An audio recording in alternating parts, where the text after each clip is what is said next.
Hey, Steve 87th here with another update, which is part B. So when last we visited, the building was coming along great, the front was going along, and then, well, disaster struck. Okay, so I made a little miscalculation on the roof. I had to rip the whole thing down. And I got to start out over on it again. Yay me. So after much consideration and damage and all kinds of other things that happened over here, this one's done. So now I got to try to start on this one. So, I think it might have been a decent run for to try to get me a train engine, but I'm not sure that this is going to quite make it. I have so much to do, and it takes so much just to do this one. Of course, it might go a little bit faster because I've done one already.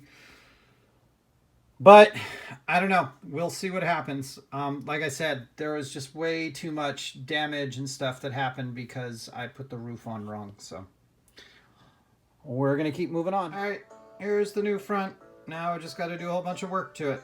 Yay. All right, I got a bunch of the boring stuff done. You see I got the doors back in and all that kind of stuff. Now I'll go ahead and do some painting. I do have to make the door for this one yet. And I got to clean up that opening. So I might as well do that now before I go. And then we'll go ahead and do some staining, and then we'll put this on, and then we'll start back on the roofs and stuff. And yeah, that's all fine. Nothing happened there. So, okay. So that's okay.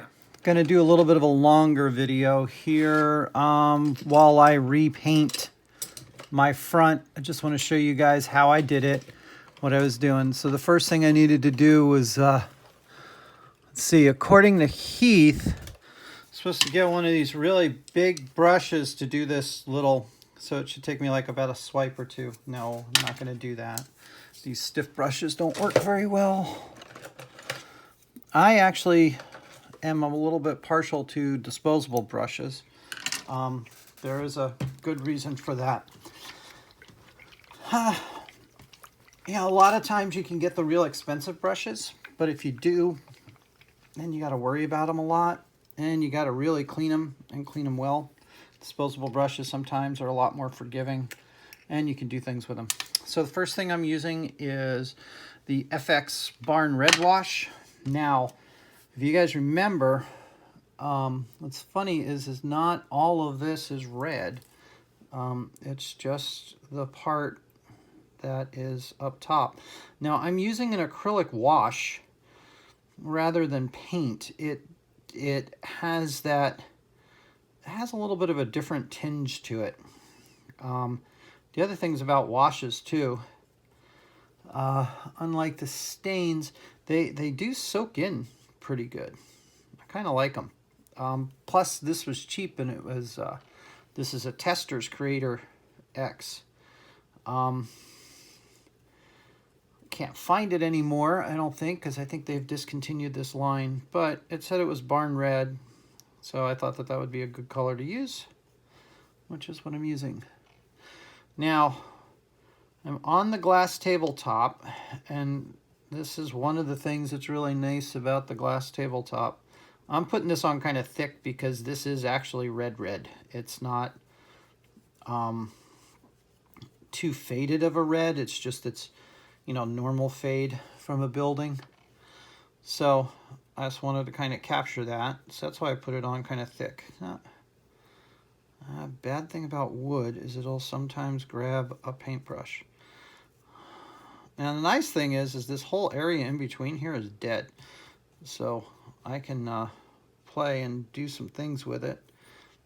Okay, let's get that out of there.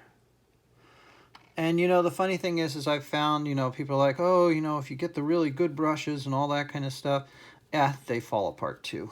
I don't care what anybody says. It seems like everything falls apart with the brushes. So I'm sure that there's a lot of good to it, and in some cases I don't think it really matters. Now I'm only doing this top part red because that's the only part that is red. I actually went down and took a look at the place again. That's exactly right where my mold line is. Well, not mold line, but glue line. We'll have to see what we can do there. Yeah, I'm putting it on really heavy.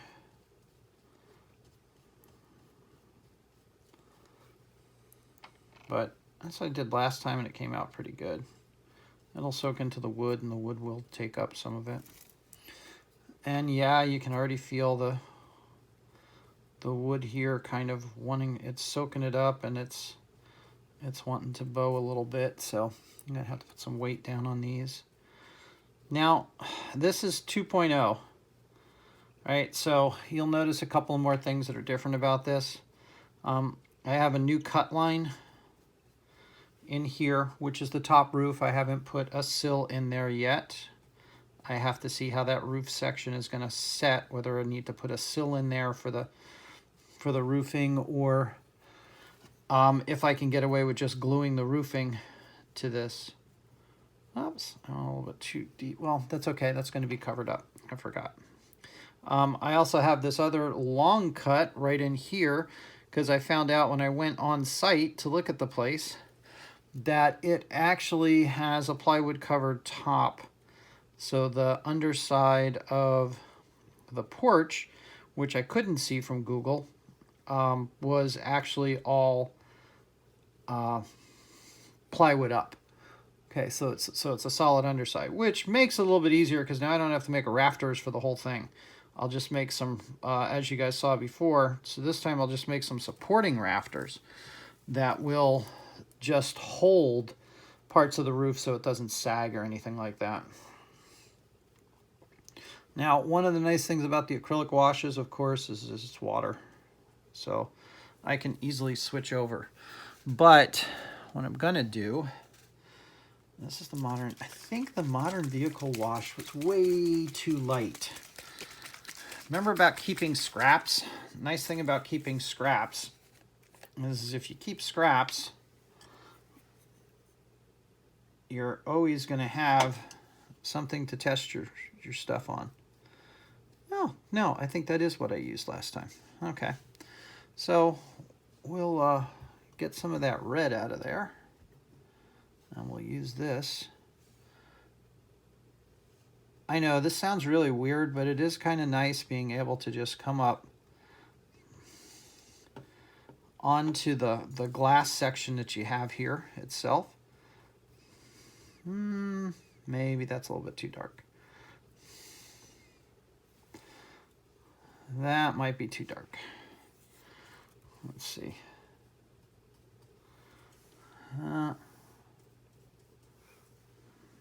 Yeah, that might be just a little too dark. Let's see if there's anything I got to lighten it up a little bit. Mahogany's really dark. Acrylic wash, no, I don't. I got this driftwood. The driftwood didn't work very well. Oh, and then I also had this just black wash that was there. Let's see what that one looked like. I have another throwaway brush that I gotta use. This one is really weird because this one bubbles up.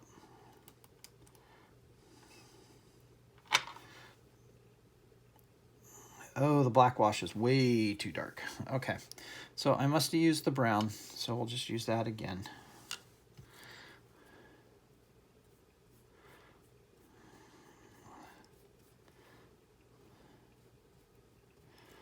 Okay, oops, sorry. Let me get you back in the camera view here. So again, the good thing is between these little cut lines, I can be a little bad because that's just going to be glued over and you're not going to see those parts anyway. That you're going to see though, kind of, because I have special things in store for everything, right? No.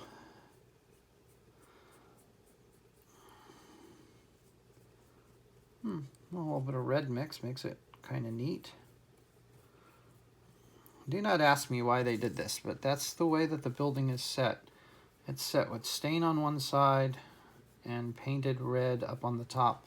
But like I said, I decided I'm not going to paint it red. I'm just going to do the red wash. So it's kind of funny. I've started doing more washes than I've been doing paint. It seems to go on easier, and it's probably because it's lighter in color to begin with, that it makes it a little bit easier to use. Yes, I did not clean my brush between. So I'm getting a little bit of that red here and there, which isn't necessarily a bad thing, okay? You can think of it as like highlights.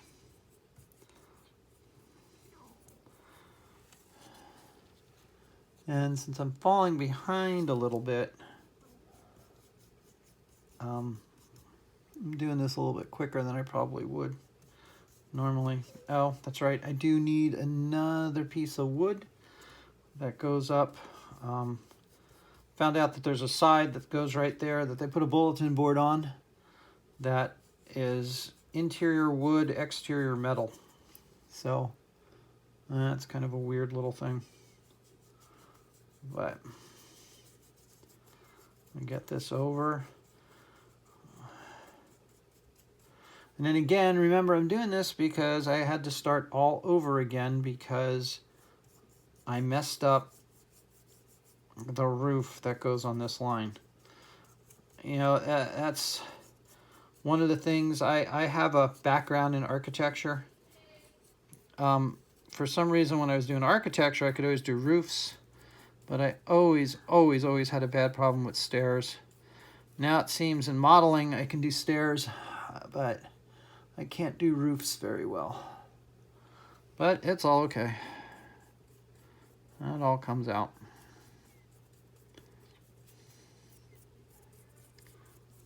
Okay. That'll be nice. I'll set that off to the side. And then we need a side wall. It's going to be tall enough. Yeah, that'll be tall enough. I haven't cut it yet. I'm not exactly sure what the dimension is. So, but just to make sure that I get the right colors paints. It only goes up to the roof, but I might as well just go ahead and get myself a piece done. Right?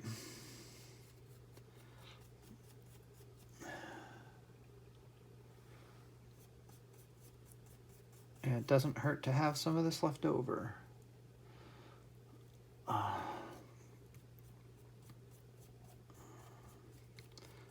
Then I still have a couple of barn doors I got to make. Okay. Nice thing about doing this, I can pick the piece that I want depending upon how the color and shade comes out. Okay. So those two are all done. Now the big thing is, as Mike McCarver came up and said, make sure you put some weights on this while it's drying so that it doesn't warp. Okay. Thanks for watching for right now. I'll get back with you guys. So I guess I never really did explain what happened and why all this damage occurred. And I don't have the other piece. So when I cut out the piece to put up as the plywood, there's a couple of things that happened to it. One, I cut in these holes to put in LED lights. Well, I cut them right in the middle. So when this was going to go on, it turned out that it was going to cover up all the light posts that I put in there. So I said, well, it's still kind of wet. Let's see if I can pull it off. Well, unfortunately, these, I don't know if you guys can see, these are scale 2x6s. Okay, so as you take them off, as you take those off, okay, there is nothing to them. They're smaller than matchsticks, and they just break to pieces. And so that's basically what happened with it. And then you can see all of this digging that I had to do and all that. That was because the paper was coming up and there was big globs of glue that stuck on there. So there was no way that I was going to be able to put in a revised one of these and make it work. So that's where I had to throw that one out, start all over again. So the first thing I did was redo the roof and put the holes in the right spots for the lights. So I just have to put the lights in there. Okay, this had to be changed a little bit. I had to cut all of the bottoms of those to make it shorter so that it would actually fit when I go to put the roof in. And then, yeah, I'm going to do this at a distance because I want to show you everything. I was able to go ahead and finish all that and put that all back together and then put the doors and windows in and so forth. So that was my recovery. I'm back to the point where I'm going to put the roofs on and the roofs this way and do the coloring. You can see I put a couple more coats of paint on there to make that redder. So we've at least all caught up.